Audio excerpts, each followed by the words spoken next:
В эфире новости. Я и мои коллеги расскажем вам о самых заметных событиях к этому часу. В студии Василий Радченко и коротко о главном. Аэропорт поселка Батагай открыли для авиасообщений. В Ленском технологическом техникуме продлили набор по специальности слесарь до 1 октября. Тем временем стартовал первый этап сборов юношеской футбольной команды к летним играм Дети Азии в Монголии.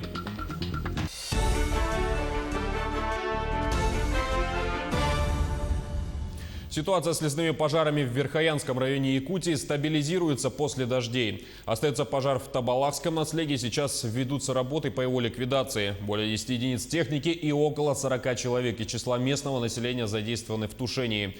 Тем временем сегодня утром в село Эбях Среднеколымского района вылетела группа спасателей. 5 сотрудников Среднеколымского поисково-спасательного отряда и 5 специалистов Государственной противопожарной службы. Вертолет произведет облет территории. Специалисты оценят работу штаба и определят точную площадь пожара. Ранее мы сообщали, что в 5 километрах от села Эбях действует лесной пожар площадью 20 гектаров. В тушении задействовано 3 бригады из 67 человек. Наверное, в истории Верхоянского района это первый такой крупный пожар, наверное. Это предшествовало, конечно, засуха. Второй год идет засушливая погода в Верхоянском районе наблюдается. С осени наблюдалась засуха, зимний период вообще снежный покров очень малый был и ранняя весна.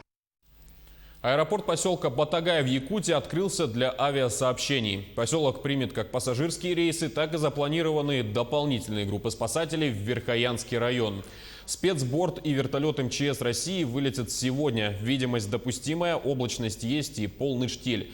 Первый пассажирский рейс вылетел в 12 часов по якутскому времени, второй в 12:10 и третий вылет запланирован на 15:30.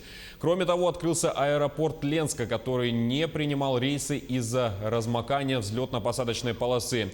Между тем, остаются закрытыми аэропорты Алекминска и Зырянки, также из-за размокания и из-за подтопления взлетно-посадочной полосы. В единой диспетчерской службе Верхнеколымского района сообщили, что уровень сейчас составляет 587 сантиметров, за сутки упав на 5 сантиметров, но это все еще на 47 сантиметров выше, чем допускает аэропорт. Между тем, в Якутском педагогическом колледже в эти минуты проходит ярмарка вакансий. На месте работает наш корреспондент Саргалана Федорова. Саргалана, расскажи, какие вакансии предлагают работодатели? Приветствую, Василий. Заинтересовать молодых специалистов приехали работодатели из 29 районов республики. И вакансий в этом году как никогда много, их более 900. Наиболее востребованы учителя английского языка, математики, информатики, русского языка и литературы. Здесь соискатели могут пройти собеседование с представителями учебных заведений и получить шанс на дальнейшее трудоустройство. Работодатели консультируют по всем интересующим вопросам, будь то условия труда на конкретных рабочих местах или вопросы повышения квалификации. И работодателям действительно есть что предложить. Во многих учебных заведениях улучшили материально-техническую базу. Также действует программа государственной поддержки учителей. Василий? Саргалана, а много ли желающих получить работу сейчас на ярмарке? Людей, желающих найти работу, очень много, и большая половина из них – это выпускники этого года. Отмечу, что в текущем году порядка 1000 студентов получили педагогическое образование, и из них лишь пока только половина трудоустроились. И, возможно, эта ярмарка действительно поможет молодым специалистам найти работу. Василий? Да, Саргалана, мы тоже на это надеемся. Спасибо. Я напомню, что ярмарку вакансий в Якутском педагогическом колледже осветила наш корреспондент Саргалана Федорова. А в Ленском технологическом техникуме, между тем, наблюдается недобор абитуриентов на специальность слесарь. Сами преподаватели объясняют непопулярность среди молодежи этой профессии из-за названия. Но сегодняшний слесарь входит в топ самых востребованных специальностей в России. А в Ленске, учитывая развитие нефтегазодобывающей промышленности, специализация слесаря на производственном оборудовании оплачивается довольно хорошо. К тому же СУС плотно сотрудничает с недропользователями напрямую. Приемная комиссия работает до 1 сентября, и большинство групп уже набраны. Это электромонтер, машинист технологических насосов и компрессоров, автомеханик, пожарный и соцработник. А вот по ненабранным специальностям прием будет открыт вплоть до 1 октября. Слесарь получает 3 квалификации. Слесарь-ремонтник первая, вторая – это слесарь-инструментальщик, и третья – это слесарь механосборочных работ.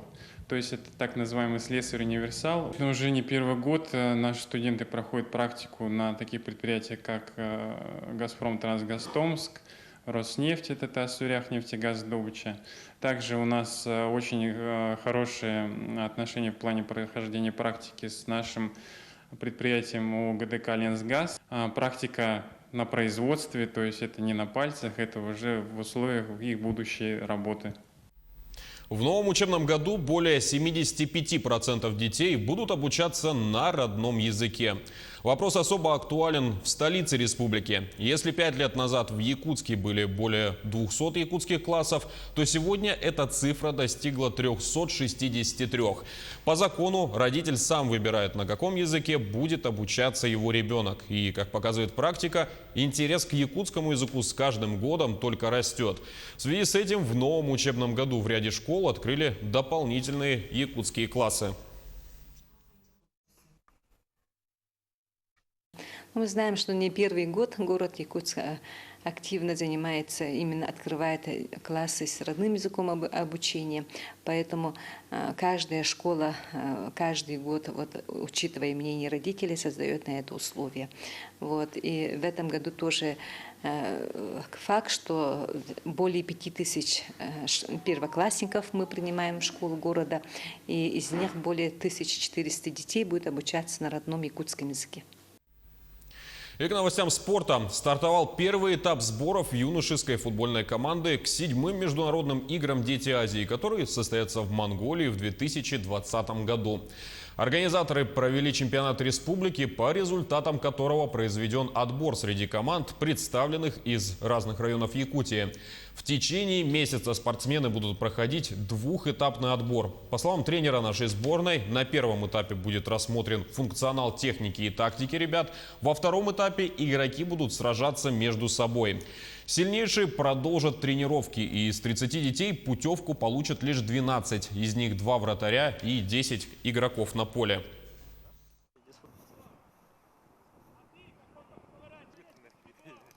Идет отбор, 30 человек, уже есть там и травмы есть, ребята уже некоторые там пропускают тренировки, проходят лечение.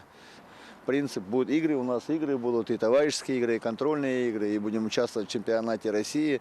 Там посмотрим, кто будет лучше из ребят, кто будет расти, кто поймет, как играть в этот футбол, потому что с этого года сделали мини-футбол, был большой футбол, сделали мини-футбол. И ребятам очень тяжело некоторым перестраиваться, потому что практически все ребята прошли школу большого футбола.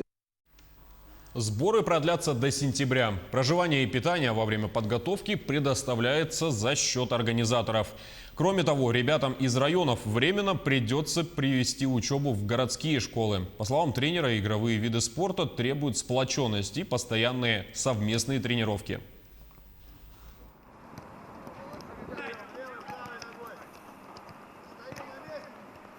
В 2016 году были тоже «Дети Азии» у нас же в Якутске, а было это среди дворовых, точнее, соревнований. Ну и все. Мы играли на поле Дюша-4, мы заняли 2 место, а в общем во всей спартакиаде мы заняли 1. И мы полетели в Крым. И так не сюда пригласили, в Дюша-4. Сейчас мы готовимся к «Дети Азии». Нагрузки это самое тяжелое у нас. Кроссы бегаем еще, можно так сказать, по 4 километра. Тренируемся. Хорошо дружим со всеми, самое главное.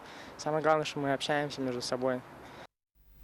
А в Алданском районе завершился республиканский фестиваль авторской песни «Берег дружбы». Кто стал лучшим автором-песенником и какие призы ждали победителей, расскажет наш корреспондент Руслан Павлов. «Берег дружбы». Наверное, лучшего определения фестивалю авторской песни и не придумаешь. За 13 лет становления и развития музыкально-поэтического конкурса никто не смог подобрать более точного и содержательного эпитета. Чего берег? Дружба это хорошее определение. Я даже не знаю, как это можно переплюнуть. берег чего-то настоящего. Фестиваль – это не просто конкурс. Это прежде всего площадка для знакомств и общения. За многолетнюю историю «Берег дружбы» свел массу людей. Создавались семьи, и сегодня на сцену выходят дети тех, кто делился своим творчеством на поляне 10-12 лет назад. Смотрите, какие детки подрастают. У тех деток, которые уже выросли, свои дети уже приходят в маленький конкурс. Они сами перешли во взрослые, кто-то уже, шутка ли, 13 лет. Вот на самом деле я 13 лет приезжаю. Это же, представляете, уже с таких выросли до такого. Кто-то состарился, кого-то, к сожалению, нет уже с нами, кто-то, наоборот, поросль дает зеленое счастье. И все они, все течет, меняется, все плывет. Другие песни, больше песен. Фестиваль давно вышел за границы республики и собирает у поэтического костра людей из разных регионов страны. Некоторые города с каждым годом увеличивают количество авторов и исполнителей, что говорит лишь о растущей популярности «Берега дружбы».